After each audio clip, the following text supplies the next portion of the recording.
So, welcome to the Quip Fall panel on blogging.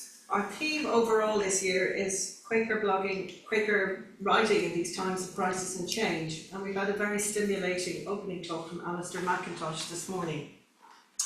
Earlier this week, I was conversing with a Quaker in the UK who's a dyslexic friend who was somewhat amused that we were going to be discussing blogging. And his comment on blogging was, that's just people who all think the same thing talking to themselves.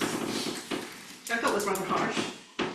However, certainly in terms of communication and our ministry of the word, which is why we're all members of Quip, the use of blogging has certainly come to be part of our lives in the last 10 years. And so in putting this panel together, we've asked 5 different Quakers from both sides of the Atlantic to initially tell us a little bit about their own spiritual individual journeys, about what prompted them to start blogging, when, how they did it, maybe how they did it 10 years ago but they don't do it today, and the why their spiritual background prompts them to minister as a blogger.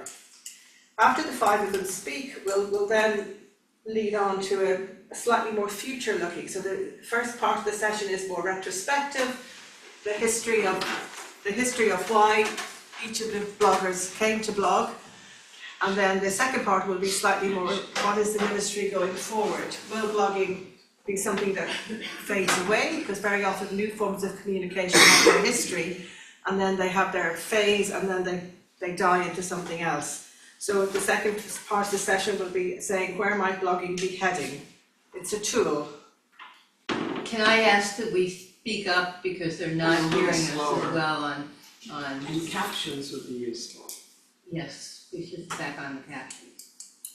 So I'll continue. Thank you, I'm sorry.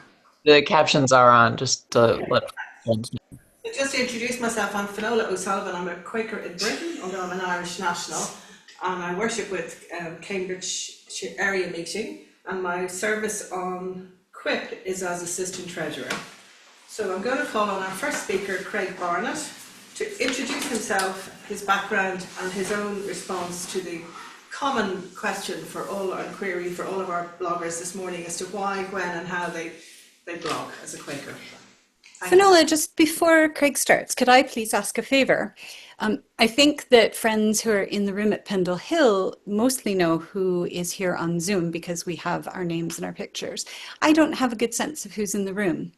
And I was wondering if friends might be willing to just go around the room and introduce themselves. Just go around. Well, if you want to say your name quickly, but we didn't. Not too quickly, because yeah, I understand that, but this is also an accessibility issue, as is not doing it too fast. One of the things that often happens when things are hybrid and folks can't be there in person is we do feel very left out. Thank you. I actually don't know Rimon's name on site, so I'm going to have to ask you to call. So Ron Hogan? Yep, Ron Hogan. Gabriel Erie. Karen Tibbles. Nancy Haynes. Liz Yates. David Haynes. Emma Condori. We'll go over here. Sarah Katrine Hoggett. Tom Gates. Eileen Flanagan. Thank you. Tom Etherington. Jonathan Spickard-Keeler. Rossi Hobson. Eileen Kinch. David Sunderland. Joan Broadfield.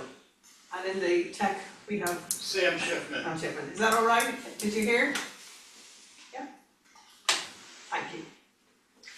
Craig, can I call on you, please? Thank you. Hello, nice to see you, friends. My name's Craig Barnett.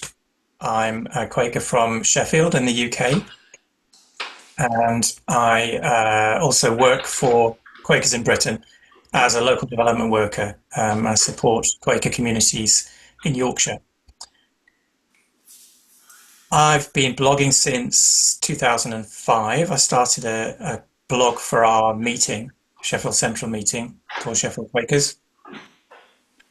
And at the time, it was partly, I was an elder, and there was a sense that there were a lot of people ministering in meeting on a Sunday because they had stuff to get off their chest rather than because it was necessarily led by the Spirit. And we were looking for ways for people to have opportunities to do that sharing other than in a meeting for worship. But it became also a really fascinating experience. We set up a group blog. We had about a dozen people from the meeting who would contribute fairly regularly to that. And then also becoming part of that world of Quaker bloggers, which was really growing and had a lot of life in it at that time in the sort of noughties.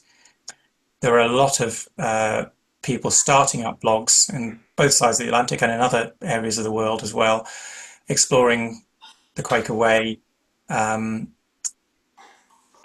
having a lively dialogue with each other. So it was a very kind of intellectually fruitful, engaging kind of community of people. Not at all people who all agreed with each other, very much not.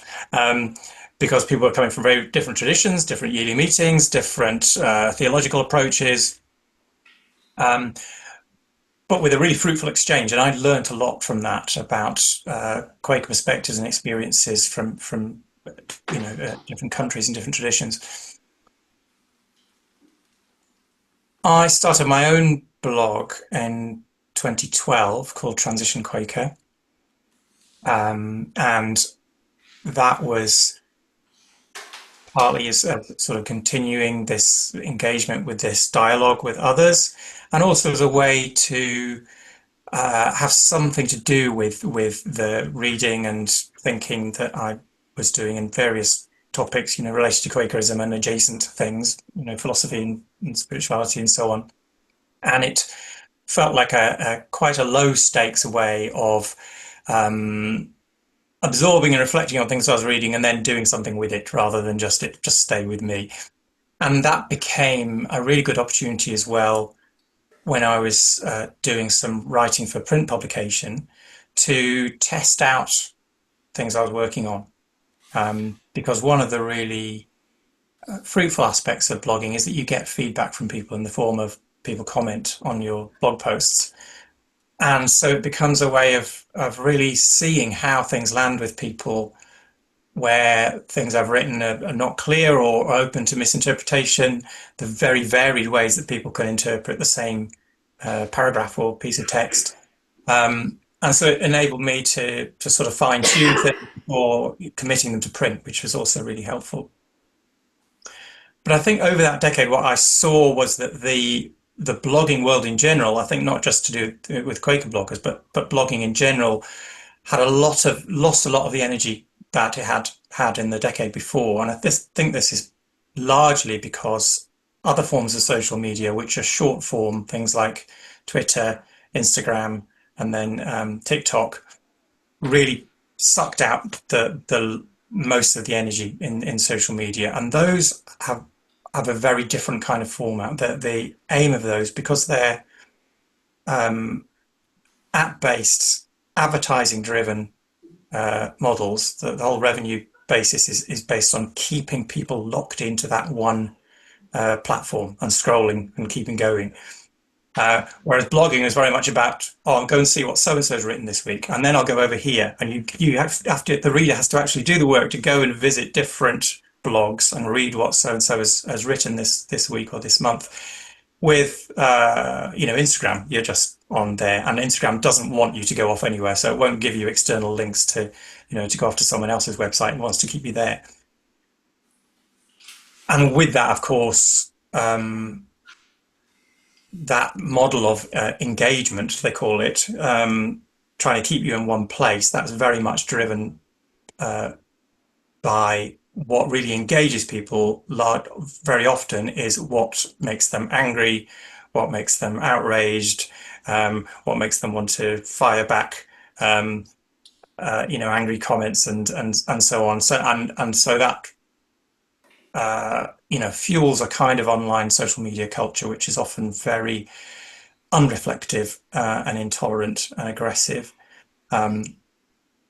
rather than the kind of blogging which encourages longer form and often more reflective pieces. So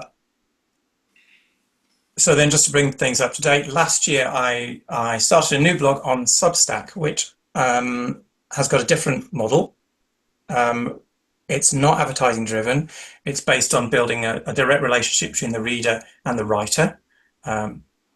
it's basically a blog, but the difference is that when you sign up to somebody's Substack, somebody you want to follow, and then you'll get everything they post, you'll get as an email. So you don't have to intentionally go and visit it to see if something is written. It comes to you in the form of an email. And there's also an app, so you can, see all the people you follow on the app. It's not an advertising driven model, so it encourages longer form engagement. It encourages people to have a direct relationship with their readers, and the readers have a relationship with the writers.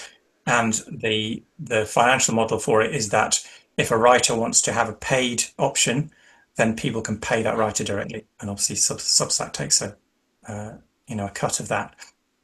But it means that rather than encouraging engagement, it encourages that direct relationship with the writer, and I've found it a remarkably successful way of reaching new readers. All my work is free. I don't charge for anything because I see it as part of my Quaker ministry, but it's certainly very successful in enabling people to find my writing. And my writing on Substack now has got a more narrower focus. It's called Quaker Renewal, and I look at things related to the renewal of Quaker spirituality and practice. I think that's probably enough from me, so I'll hand over. Thank you. Thank you, Craig. Going to keep going and move to another blogger, also based in Britain, Rhiannon Grant. Rhiannon, thank you. Thank you, Finola. And hello, friends. It's good to be with you today. I am getting over a virus, so if you couldn't hear that in my voice, and if I'm a bit briefer than usual or I need to stop for a drink, that's why. I think probably I started blogging only a little bit after Craig. I was trying to work out, and I think I started kind of semi-regularly about 2011. And I actually started blogging about paganism rather than Quakerism. There was a movement among some pagans to do an alphabetical challenge where you would write a blog post, or if you wanted to blog weekly, 2 blog posts about every letter of the alphabet over the course of a year.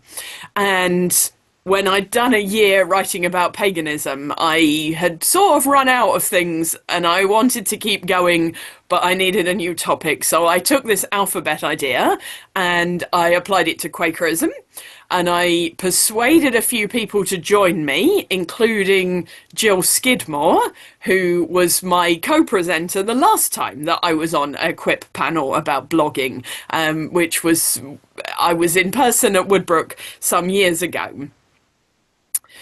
And I think my purpose in blogging, I definitely recognise what Craig says about testing out ideas and getting that feedback, but I didn't really start blogging for that reason. In fact, I think Finola's friend might be onto something about talking to yourself, because I started blogging to quite an extent to have a space to speak without being interrupted in order to find out what I thought about things, and to practice writing, to kind of warm up for other kinds of writing. And I appreciated that it was a longer form. I'm active in other kinds of social media and I enjoy that, but blogging, particularly one's own blog, it can be any topic, as and when, as the spirit moves me, or on a whim. It can be short, it can be long, it can link to something else, it can be completely self-contained. There's a flexibility to that. And I do now use WordPress's feature where people can sign up to get my blog posts by email, which I think has helped to maintain a small readership. But also I blog about lots of things, and sometimes I still post the links on social media. Different platforms work differently for that, as Craig says. Some of them don't want you to leave the platform, like Instagram Blue Sky, which is a more recent Twitter-style platform, doesn't have that kind of rule. It doesn't have an algorithm, or rather, it doesn't work in the same way. So you can post links and still get clicks through from there. And in fact, Facebook still works for some of that. I can see that from my blog stats. So I blog in lots of different capacities, or have over the years. I'm now a member of staff with Quakers in Britain, so like Craig, working for Britain Yearly Meetings Central Organisation. And in fact, my new job title is content creator. And one of the roles that I have there is to make sure that there are blog posts for the Central Quakers in Britain blog, and sometimes that means commissioning and editing them, and sometimes that means writing them. So my most recent blog post has gone up there this week and is themed around the Quaker Week theme for this year, and the World Quaker Day theme, which is Love Your Neighbour. But I also have a personal blog, and I've been involved in other professional blogs. So previously I worked for Woodbrook. We also had a blog where we tended to focus on the topics of upcoming courses. So building that relationship and helping people to understand why is something interesting and relevant, and why might they want to come on a course. But I think quite a lot of these things, they overlap. So, for example, the sorts of things that I've done on TikTok, where I'm picking something and explaining it as briefly as possible, is not dissimilar from what I was doing with the Alphabet blog, where I picked a Quaker term and explained it as clearly as possible for a wider audience. So I see those things as overlapping. I think there's quite an opportunity to experiment. Most of these are relatively low startup cost. You can get going and have a go with just a certain amount of time and effort. That does, as Craig was talking about, there are issues about how the platforms are funded. So my personal blog on WordPress, I don't pay anything.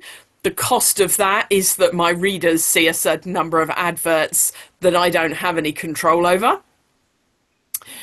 For other organisations, for other individuals, other things might work. And I think there is something about the ethics of platforms. Where do we want to be? Where do we want to leave? So many of you will know that some Quaker organisations chose as a group to leave Twitter, which we might think of as a micro-blogging platform. It works quite differently, and increasingly it has focused on that kind of inflammatory, strongly emotive content, and on an argumentative communication style, which isn't necessarily what we want to engage with.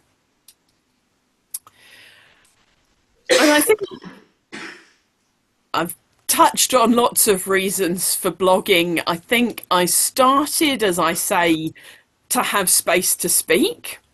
I think I've often kept blogging because it gave me an opportunity to connect, to both get a certain amount of feedback, but also to put out there in my own words and my own space the things that I was thinking about. So, for example, one time when I was invited to go on a TV show and I was doing a live interview and I didn't know what I'd be asked or what I'd have time to say, I wrote a blog post which was scheduled to post at the same time that the TV show was going out, where I answered some of the questions that I hoped I'd be asked. And so it both served the function of preparing me, that I'd thought through the sorts of things I wanted to say, and it also meant that there was a dedicated space where if somebody put my name in Google as it came up on the TV screen, they would find out what I wanted them to know. So I think we can use different platforms working together in that kind of way, and there are lots of opportunities there for writing and for sharing messages. And I think I've stayed in blogging and on social media and in lots of other associated spaces because of that opportunity to both share things and to learn from other people.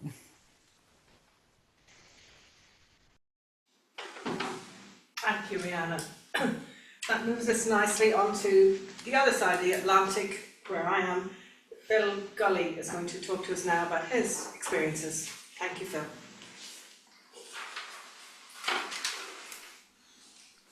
Hello, friends. I am in Danville, Indiana, which is in central Indiana, about 20 miles west of Indianapolis. I pastor Fairfield Friends Meeting near Indianapolis, just south of the airport. Fairfield is celebrating its 200th anniversary next year, so we've been around quite a while. I've been there 26 years, and about 25 years ago, a woman in the meeting invited me to think seriously about posting my Sunday messages online. She was quite conversant with technology in a way I was not, and so started a website that sent out my weekly messages and a variety of other things that I had written over the years. I was writing at the time for HarperCollins and written 3 books in what I call the If series: If Grace is True, If God is Love, and If the Church Were Christian. With the ascendancy of Donald Trump, I wrote a 4th book called If America Were Great, Our Common Quest for a More Perfect Union, and submitted it to my publisher, HarperCollins. Declined to publish it, even though the sales of the first 3 books have been very good. They said it was inconsistent with their publishing objectives. HarperCollins is owned by Rupert Murdoch, who also owns Fox News and News Corporation. So I took that as an indication that I needed to find the publisher that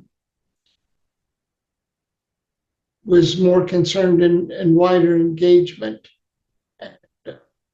and decided at that time then to write and publish my writings on Substack, which I began to do about 2 years ago.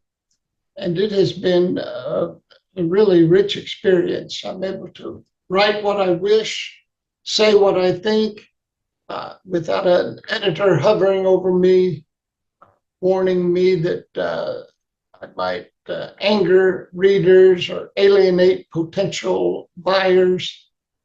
I feel a freedom in that format that I hadn't experienced ever. And not that some people haven't tried to rein in what I've said or get me to retract something I've written. I wrote a piece 2 weeks ago about Charlie Kirk after his assassination, and sure enough, mail came in saying I couldn't say this. If I didn't completely adore him, then I had no right to say anything. That's kind of the climate that we in America live in right now. So I look at this as a fortuitous time to be writing, to be trying to persuade, open up conversations. Indiana is a red state, a conservative state,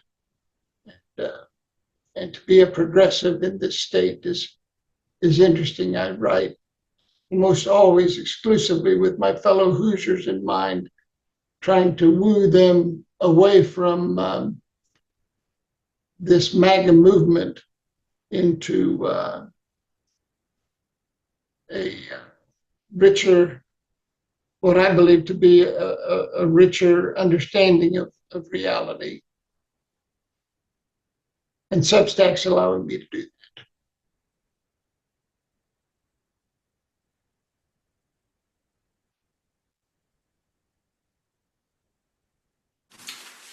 So that's what you're saying, Phil? You finished, yeah? Thank you.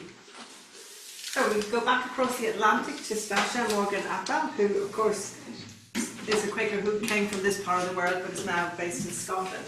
So Stasha, over to you. Thank you. Thank you. Yes, I did. I when I very first started attending meeting, it was in Baltimore Yearly Meeting. Went away from Quakerism for a while. Well, not really. I went to Quaker College.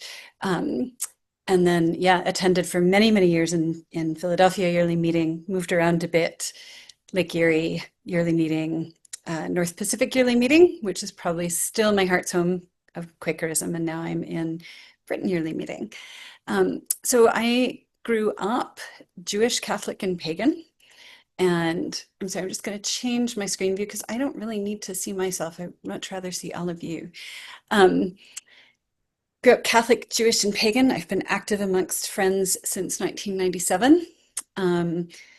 I've had a public blog as part of my ministry since 2007. I started my private blog in 2005 when I moved away from Philadelphia, waving to friends there who will remember when I moved away. And I started my private blog as a way to stay in touch with friends. I started my public blog, as I said, as part of my larger ministry, and in particular, building community amongst minority friends. So at that point, it was particularly amongst theological minority friends, particularly pagan friends, but also ended up really being very inclusive of non-theist friends, Jewish friends, in part because you can't write, or I can't write as a friend without including my whole self, and I can't split off different parts of me. Being a Quaker is entirely who I am, but so is being a witch, so is being a Jew. There was quite a bit that was going on in the Quaker world that I was part of at the time, with a lot of misinformation and sometimes deliberate disinformation about theological minority friends within Quakerism. And as particularly Craig and Rhiannon were saying, when I started blogging, it was part of a larger blogging community, including other spiritual and religious bloggers, but also other Quaker bloggers, including other minority Quaker bloggers. And it was a wonderful way to build community. It was a wonderful way to have conversations with each other, to spark new writing. Somebody like Kat Chapin Bishop, who used to blog, would write something and it would spark this whole set of thought for me. That then, those sort of things really informed my ministry. Things that were happening in my ministry informed my writing. I was recently reviewing some of what I'd written because I was recently teaching drawing labyrinths as a spiritual practice and as a practice for personal growth. And I was looking back at what I'd written on my blog about that, and how basically friends mostly on Facebook actually really encouraged me to think about using labyrinth building as part of the workshop that I was facilitating at Friends General Conference Gathering. And I was thinking, oh gosh, there's no way I can make that work. I'm not experienced in this. We will not have enough time. We won't have the resources. And I was completely, completely wrong. So that was a really wonderful combination of in-person conversations, long distance conversations on short form social media, longer conversation on the blog, and then every year that I have been in person at FGC Gathering since then, I've been part of building a labyrinth at Gathering. So yeah, I've not really been able to separate it out from the rest of my life, which has been pretty cool.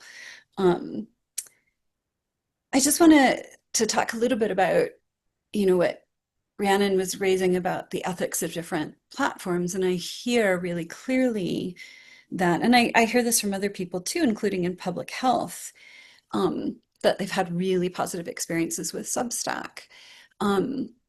But Substack, no, their model isn't advertising. I'm going to be that difficult friend right now.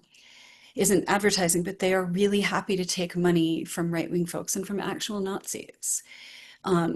So if you want to look up Substackers Against Nazis, Marissa Kabas, who's a really good independent journalist, has some really good documentation about that. And I think it's a really good invitation, as was what Rhiannon was saying, for us to really grapple with what platforms are we using and why, where do we stay, and try to affect change. Where do we leave? I think most of us have left Twitter, although some of us are staying because that's the only way that we can reach people. I'm saying we, I haven't actually been on Twitter in a while. And these are hard decisions in the world today. And, the theme of our gathering is about Quaker writing in these times of crisis and change. And I think those are really real questions that I think all of us are wrestling with. And Phil certainly referenced this in terms of, what will a publisher accept and not accept? So these are really live questions, I think, for all of us right now. I'm trying to remember, I have this up. Is there anything else in what you've asked that I've forgotten? Why, when, how, and where I blog as a Quaker? I haven't been blogging very much I just realized it's actually been 10 years because grad school in America, I knew that it had really eaten my capacity to read nonfiction, but I hadn't realized how much it had eaten my capacity to write. And actually a conversation that I had with Finola some more than a few weeks ago in preparation for this panel made me realize how much I really miss it. So I have started doing a little bit more chewy blogging again, and I'm really enjoying having that creativity in my life again. So yeah, that's me for now. Thank you. Thank you very much, Tasha. So now we're going to come back here, this side of the Atlantic, to Emily Provence, who I gather is in Indiana right now. Even though many of us in Britain greatly enjoyed her time in our yearly meeting, particularly I recommend you watch the YouTube of Emily's wonderfully stimulating many area meetings, continuing to watch her Swarthmore lecture this year on a sense of community. It's also downloadable as a PDF. So Emily, we've asked you to talk about your blogging and your different experiences or your similarities. Substack is obviously emerging as a theme this morning. And after Emily finishes, we will open the floor to responses to what you've heard, and then we will go back again to the 5 wonderful Quaker panelists to talk about the future of blogging. So Emily, the floor is yours, friend. Thanks, Finola. And I am, in fact, in Indiana this morning. It's morning here. But my home yearly meeting is New York yearly meeting. I am a traveling minister from 15th Street, which is in New York City, and in the traditional model of carrying a travel minute from place to place.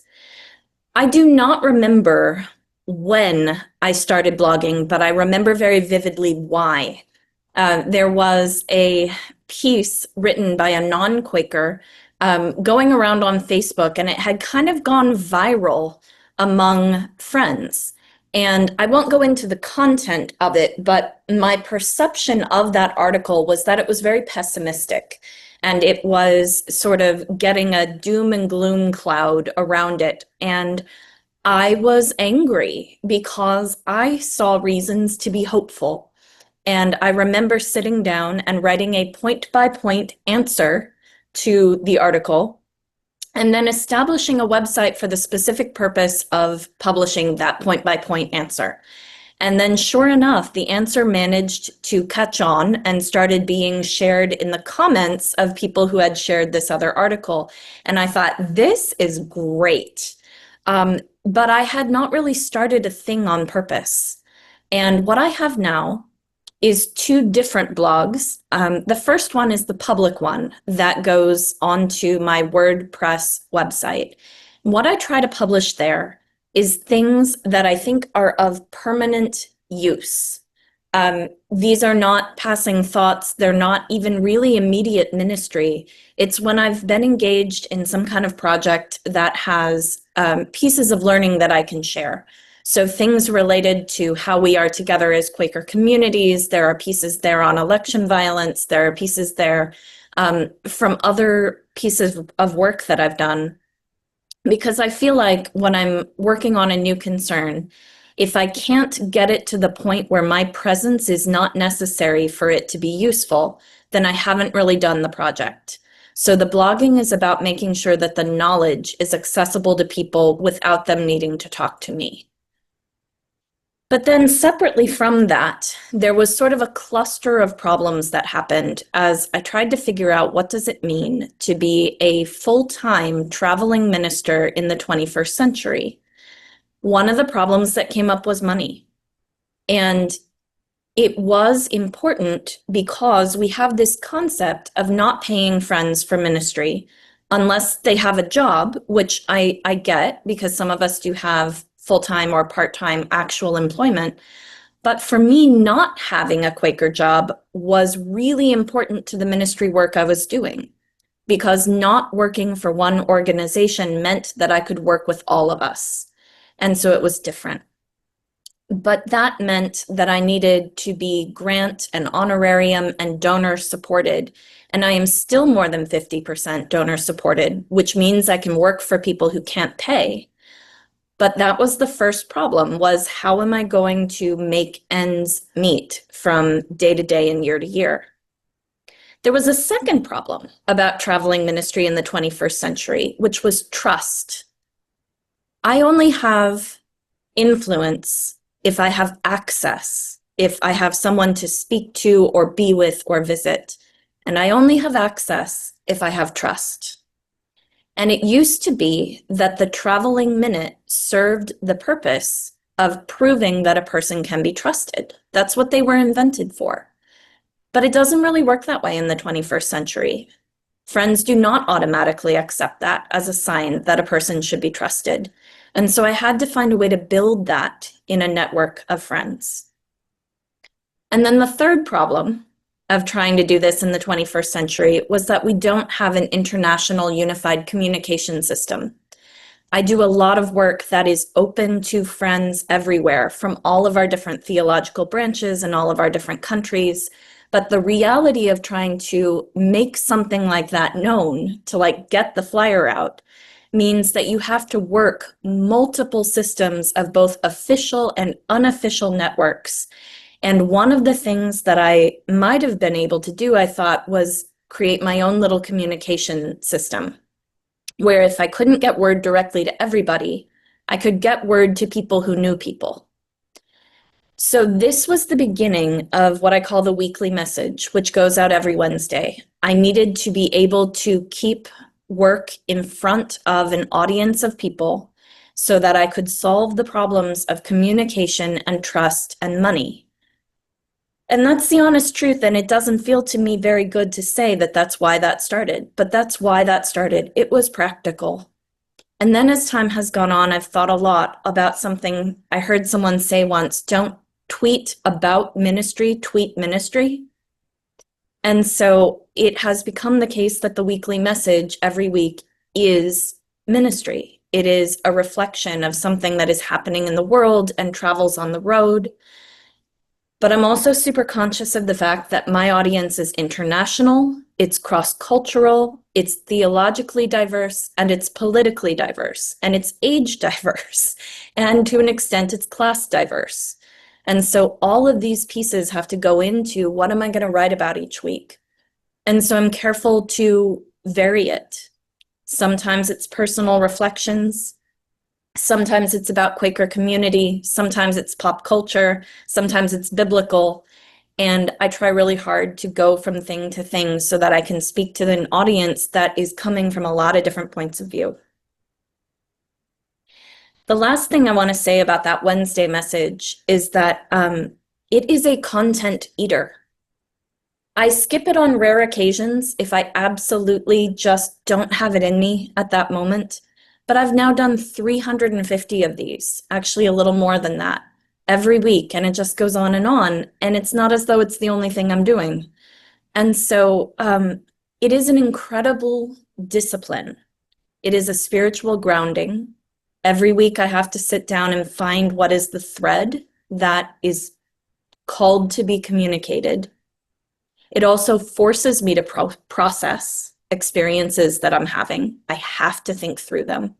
But it's also constantly like a little clock ticking in the back of my brain, because every Wednesday is going to come after every Tuesday and on and on. I think I'll stop there for the moment. Thank you, Emily, for blogging as a spiritual discipline. So, friends, we've had a rich round of similar and varying bloggers. I think initially let's open it up online, and if you want to discern, raise a question, add your own experience, a query, maybe raise your hand and Sam will be able to unmute you. And then we'll turn to people here. So over to the participants, and not the panelists online, for an input to this conversation. Thank you.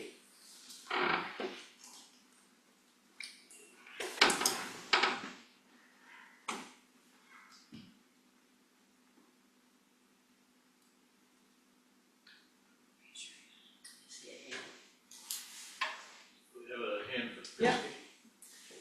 Go ahead. This is Krishna Evans. I'm in Bath, Maine at my bookstore, so I'm going in and out of being on video because customers are coming in. But I had a question for the bloggers, if there is any role, or if you have elders as part of your, specific to the blog, specifically to the writing process.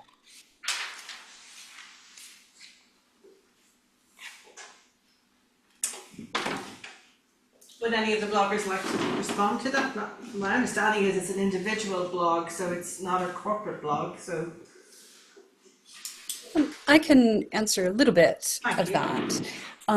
So back in the early days, there was a group of us who acted as sort of informal elders for each other, but we were very much there for support and accountability, and would often have usually email conversations between posts, say things like, so this came up, or I got this reaction, or I'm led to write about this, I'm really uncomfortable about it, or I think it's a great idea, poke holes in that for me, help me with my discernment, and also help me with my accountability. I've never had a formal elder or elders or support committee for my blogging. I have had other kinds of spiritual accompaniment and accountability for other writing projects of mine.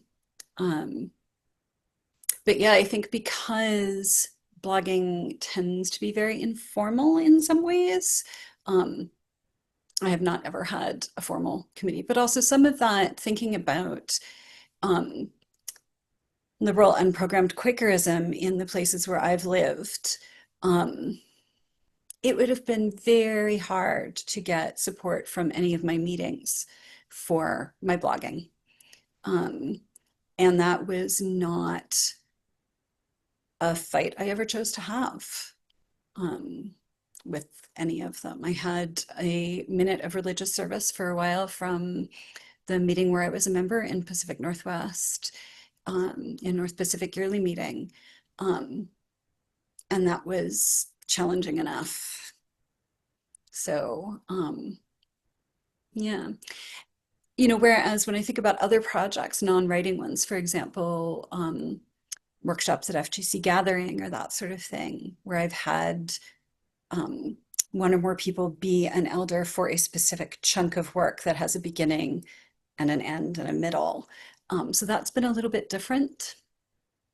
So I don't know how much that really answers your question, and I'd be really curious to see and to hear what other folks' experience on the panel has been. And I'm also really mindful that there are other bloggers, both on Zoom with us and also in the room at Pendle Hill, who aren't on the panel, who might also have perspective on some of these things. Thank you, Stasha. Is anyone else online? Jennifer Kavanagh. Go ahead, Jennifer. Thank you. Hi, Jennifer Kavanagh from London, England. I'm a writer, I'm not a blogger, and I absolutely get the way it works in terms of communication with other people. I use Facebook that way, and it's really important to me as a community to balance things around and get responses and so on. But I think if I did anything longer, it would get in the way of what I might call my serious writing. I mean, writing books and so on. And I just wonder whether you find that blogging saps your energy, your creative energy, so that you're not writing other stuff.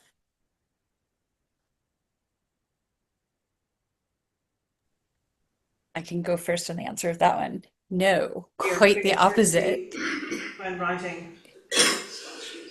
Yeah, so Jennifer was asking, do we find that blogging saps some of our creativity for other writing? I would say that Facebook and Twitter and Blue Sky, like very short form social media is more likely to do that. But actually, I have had several longer form writing projects, in particular 2 book chapters that have come directly out of either blog posts that I've written. One of them was a blog post that I wrote in response to someone else's blog post. And then the original author and someone else ended up putting together an anthology. And I got asked to rewrite and expand that blog post into a full chapter, and it really bloomed. So yeah, I'd love to hear other bloggers' experience with that as well.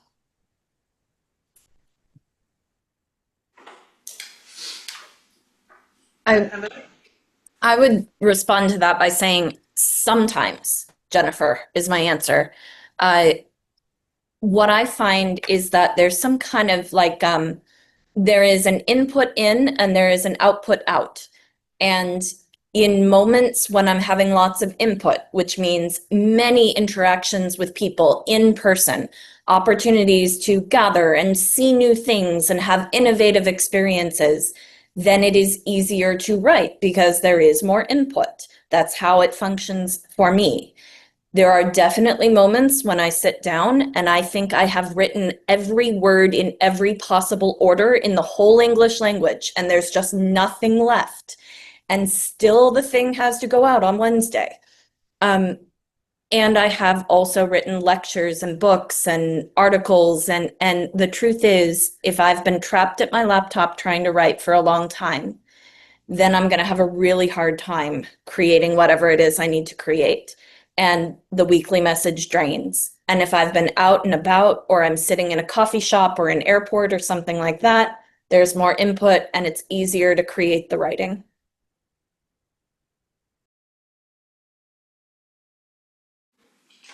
Thank you, Emily. I can relate to that. I enjoyed your blog about being in an airport recently and seeing a child who was lost. It was very powerful. So, bloggers in the room here in the barn, we must have a blogger or a question. Please go ahead.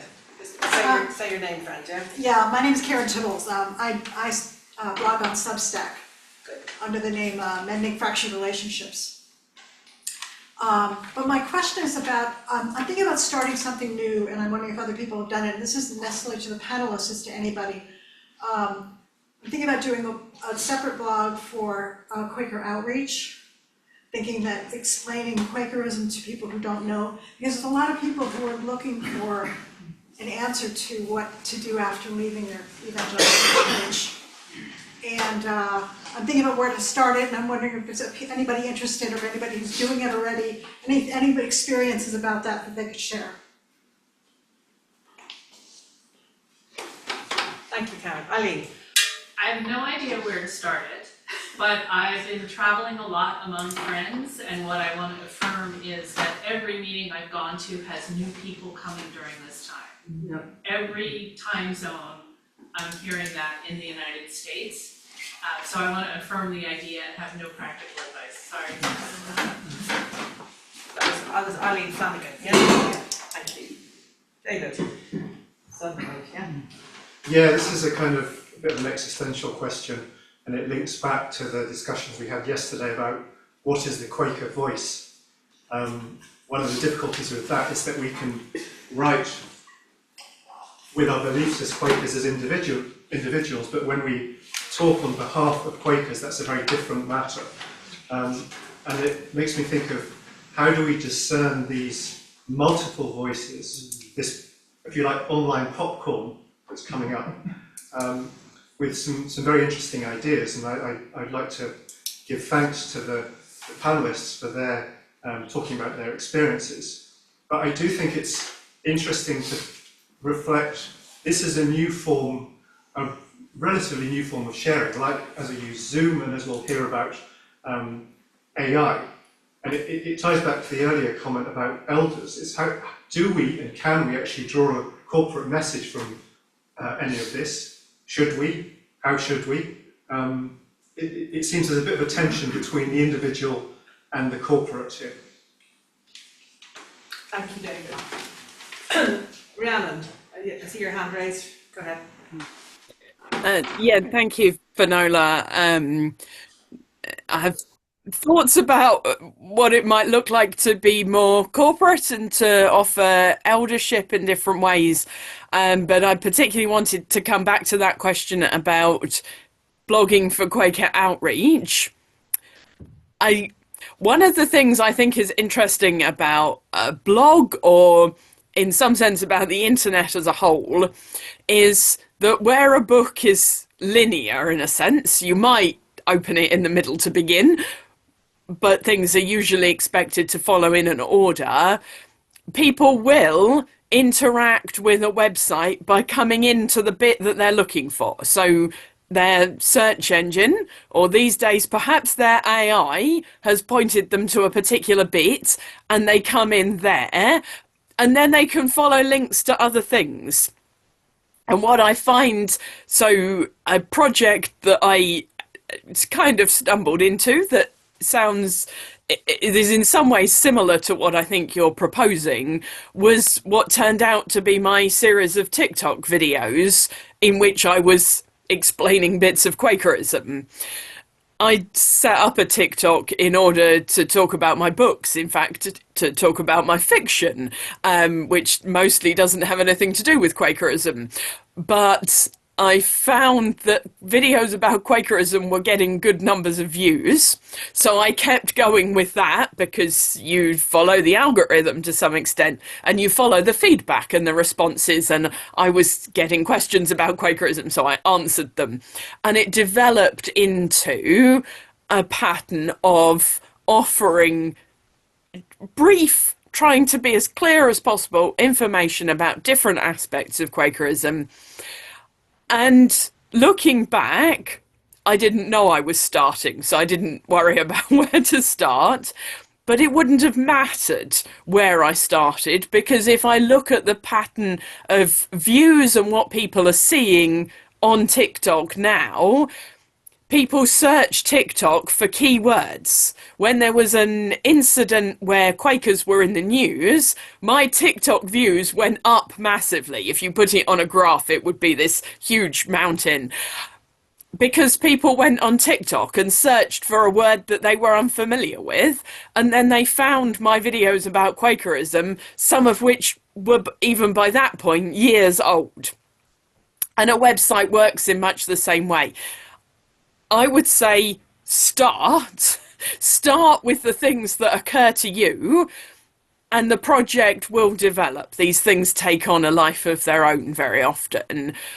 If you're speaking with a collective Quaker voice, we might want to think about eldership, about working communally, but it also very often works just to have lots of voices. And if I was thinking about a blogging project which was representing Quakers for that sort of outreach purpose, I would be thinking about recruiting a group of bloggers who would offer a range of perspectives and maybe answer questions from a range of different perspectives. And on that front, I might hand back to Jennifer Kavanagh and the books that came out of the Quaker Quest project.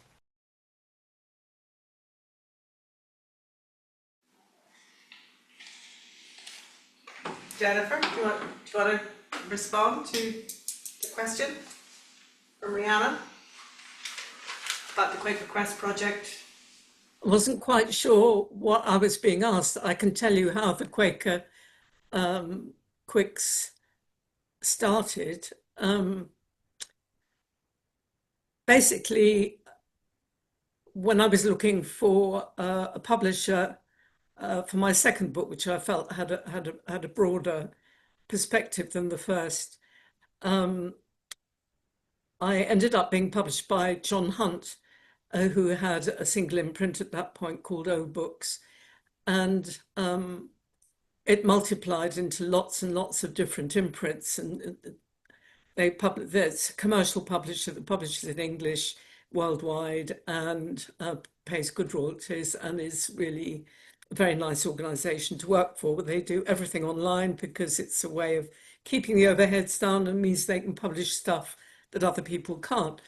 Anyway, I was lucky enough to get to know John, and we were chatting, and he said, and it's interesting, Rhiannon, you mentioned pagans, because he said, we published a series called Pagan Portals, which is doing very well. We're thinking of doing the same for Quakers. What do you think? And I said, great. And he said, will you be the series editor? And I said, no, my publishing life is behind me, but I'll find you some writers. So I asked a few people who had a track record already, and I knew would get it off to a good start.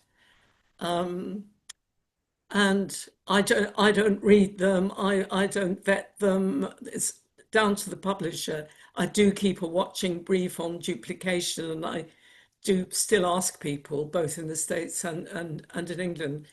But we've now got about 26 books in the series, just 20,000 words on an aspect of Quakers that's available, that's accessible to both to Quakers and to people who want to find out about it. But it came from the publishers, but it was just a lovely encounter.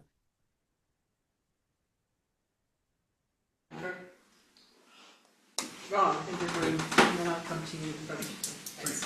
Thanks, Ron. Sure. Introduce yourself. Yeah. Sure. Ron Hogan, Friends Publishing Corporation. Among other things, I write the weekly Look to the Light message that many of you may see in your newsletters on Tuesday. My question is about platform and I guess our relationship as Quakers to the broader secular world. Bloggers, both online and in the room, have mentioned, for example, that they run their blogs through Substack. I also have a personal newsletter that I run through Substack. And it's something that I've given a lot of thought to over the last year or two, as Substack has come into the news, primarily because they lend a lot of support to, and a great deal of their financial support comes from publishing people who are not simply conservative, but far right and illiberal and in that direction, rather than roll out the adjectives. And it is something that a lot of people of conscience, we're like, well, I'm not going to participate in a system that supports those kinds of voices. And figuring out how I was going to continue to maintain that was certainly a challenge for me. So I guess the question is not to narrow it to the Substack issue, but just in general, as we are looking for places to publish and to broadcast, to share our message, how do we negotiate that relationship with the non-Quaker world? think this friend is before you. Yeah, go ahead, introduce yourself, please. I'm Jonna Case Particular, and I have a blog where I post whenever I receive written ministry in meeting, which is about once a year, so there's not a whole lot on there. But my question is something I've wrestled with since I started the blog in 2015.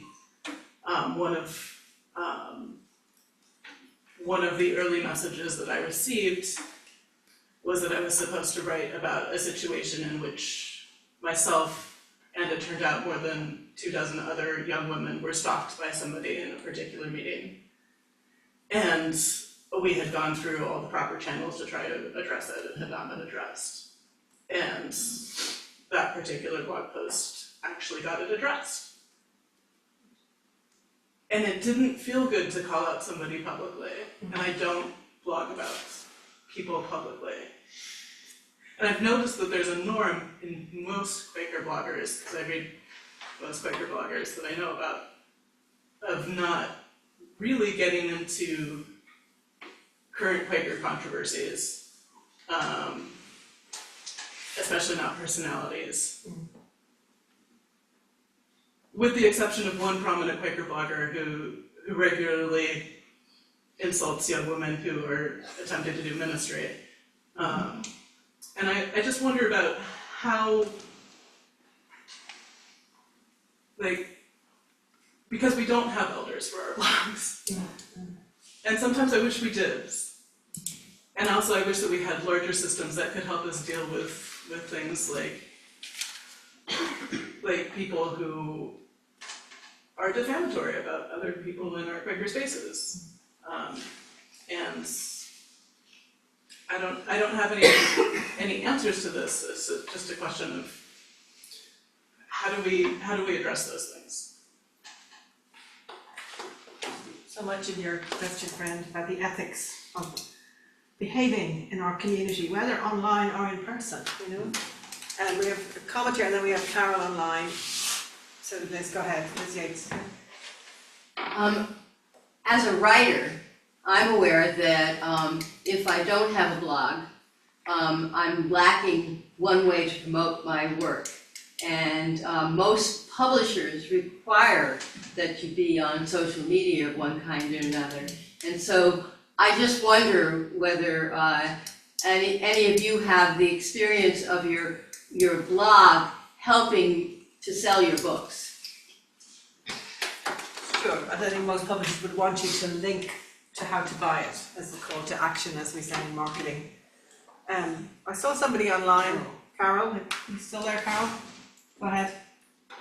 Yeah, I just want to circle back to Substack. This is all new information to me about the far right, because the writers that are keeping me moderately sane in this terrible time in the country are all on Substack.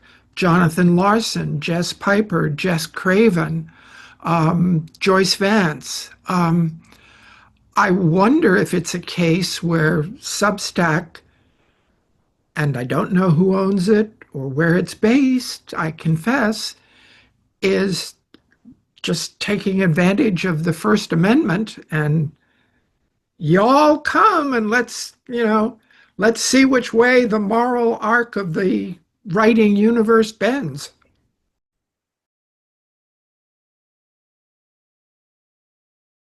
Nancy, please go ahead. Nancy Haynes, yeah.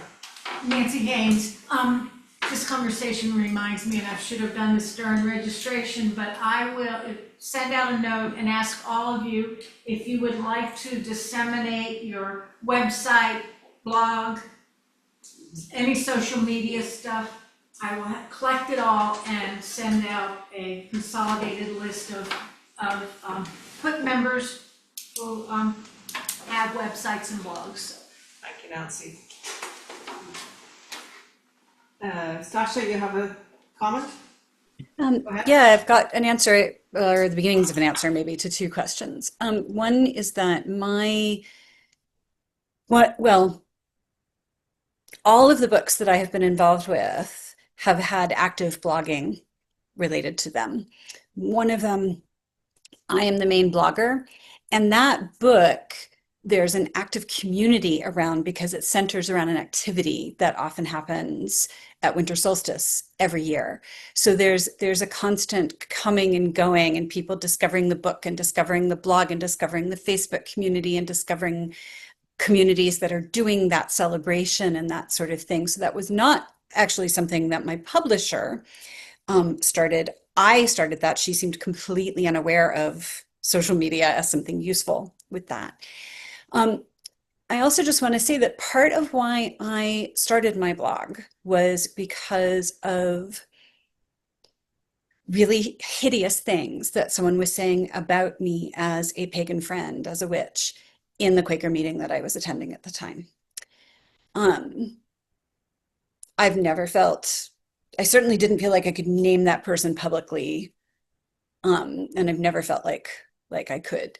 There is a lot of vague posting that I think we do, in part to stay on the sunny side of legality, but also because speaking truth amongst friends of the light of truth is not always something that makes us very popular amongst other friends. This is something that I have noticed has really changed for me in the last 5 years in particular. I don't have as much patience anymore for protecting friends who do things that endanger other friends. And I have noticed that particularly lately, particularly in the UK, or at least in Scotland, around clinically vulnerable people with the pandemic and trans people. I am much more likely to be blunt about that now than I have been in the past. And some of that is just about the perspective that I have at my age. Some of that is because my relationship with Quakerism has changed very dramatically in the last 5 years. And I am not trying to fit into a meeting anymore. I'm not trying to get a meeting's approval anymore. And that's a huge change. So I just want to acknowledge how incredibly difficult it is and can be, whether it's in a meeting or another Quaker community, to speak out, particularly about predators in those communities. And I have absolutely had folks come to me in a pastoral care capacity in individual meetings and in other Quaker organizations asking how to deal with that situation. And I have luckily been well supported by other elders in that. And I wish I had an easy answer for that. I wish I had a clear, crisp answer for that. And I don't. There's a lot of discernment that's involved. Sasha. So friends, I worried unduly about whether we sustain this. I would just like to offer our panelists the chance for one last wrap-up word if they wish to respond to anything this morning. The future of blogging is, will we still be blogging next time we have a quick event? Will blogging fade away? So maybe I'll go back to the order we started in. Craig? Any closing wisdom, Craig? Thank you. Yeah, it's given me a lot to think about this conversation, and one of the things that's come up for me is this tension, which it's interesting that it's been there right from the very beginning of the Quaker movement between prophetic ministry and collective accountability, and blogging and the internet space in general is very much a free-for-all. The good things about that is that it enables prophetic voices, and I think I see my written ministry as an opportunity to share the Quaker, what I've understood of the Quaker tradition, to pass that on to others, to share things that I can in a position to observe, particularly because I work with many different Quaker communities across Yorkshire, so I have vantage points which may not be available to other friends, and there's definitely an appetite for that. I think online writing in some form, whether it's blogging or whatever platforms, will continue because there is an appetite for it. People are looking for it. A lot of people are quite isolated in their own local meeting. You know, there are lots of meetings where people look around and they see that everyone here is retired and we just seem to be shrinking, and does that mean a Quaker's dying out? And they don't see the meeting like my meeting, which is absolutely booming, where we're having to now keep the doors open all the time for fire regulations because we're so full. There's no seats when all the children come in at the end. And we're seeing this phenomenon as well of newcomers coming in incredible numbers of all ages, people in their 20s and teenagers the last couple of years. So if people are not never go to a meeting like that, they wouldn't know it. So that's my opportunity. But of course, with that freedom and lack of accountability, there's also the potential for people to abuse that and for people to behave in ways which are completely unacceptable. And you know, that's something that's been with us since the beginnings of Quakerism, of course.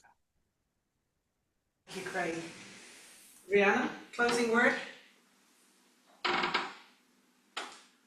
Yeah, thank you. I think I agree with Craig that writing online in some form will continue. It will change, platforms come and go, technology changes.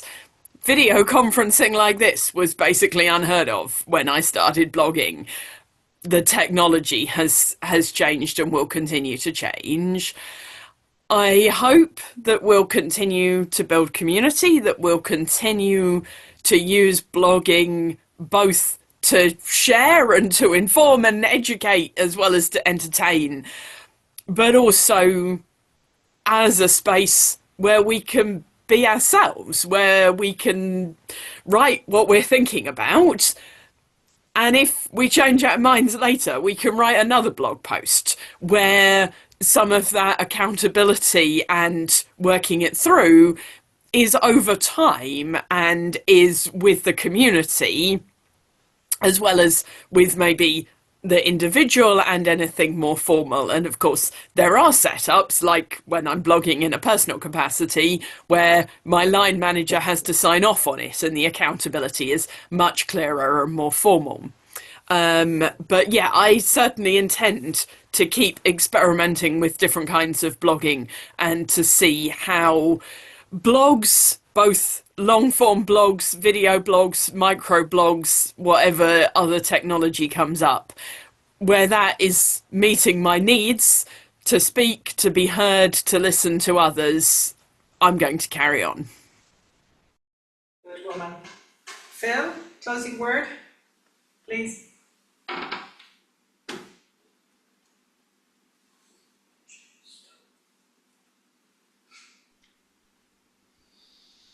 Oh, yeah, I've been writing now for 35 years, so I'll keep on no matter what the form. I want to get to the question, though, of the question of elders came up, and did we allow other people, did we vet our work with other people? And I remember when I started sending an essay to 4 people in my meeting whose judgment I trusted and asking their feedback. Received 4 radically different responses.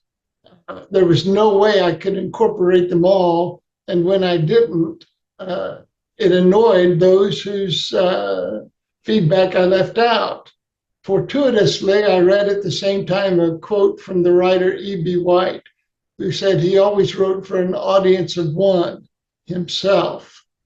And I decided that that would be the best way forward, that it is profoundly difficult to write for as a committee. And that if you want clarity of thought and a single voice, then you have to launch out on your own. And with that come certain challenges, but to not do that, to become the voice of others, has no good end. So I find myself saying to people who want to do that for me, write your own blog. Write your own blog. And I have my blog, you have your blog. And just because I'm a Quaker and you're a Quaker doesn't necessarily mean my blog is for you. So one approaches a blog a bit differently than one might approach a meeting for worship, where you're hoping for a gathered sense. The voice of a blogger, in my estimation, has to stand alone.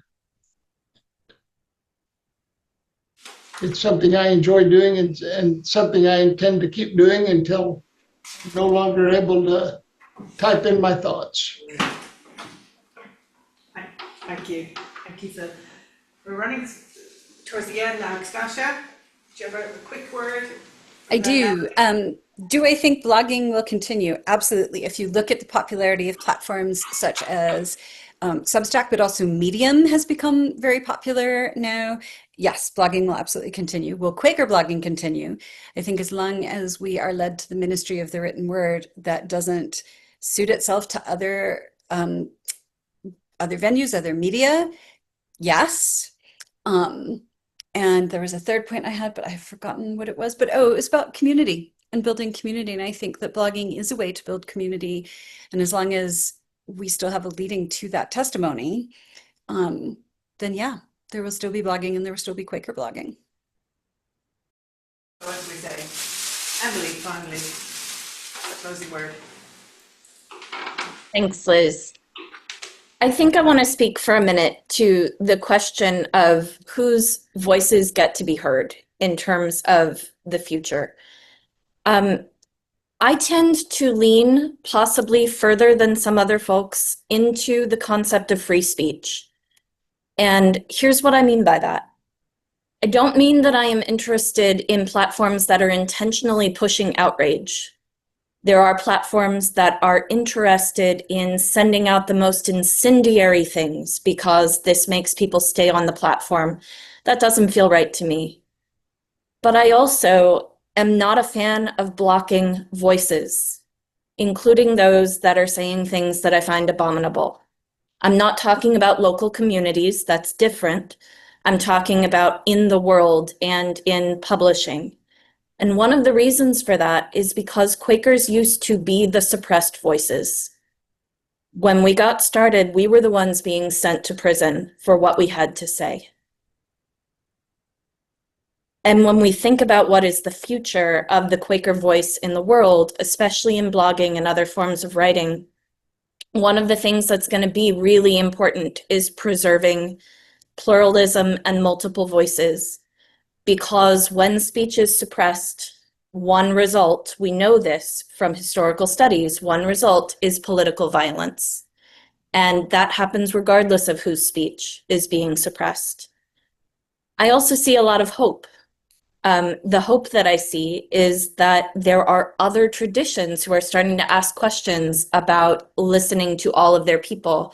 The Catholic Church is really invested in, their word is synodality, but they're starting a new movement. And I've started being contacted by Catholics who are asking, how do you do this listening thing?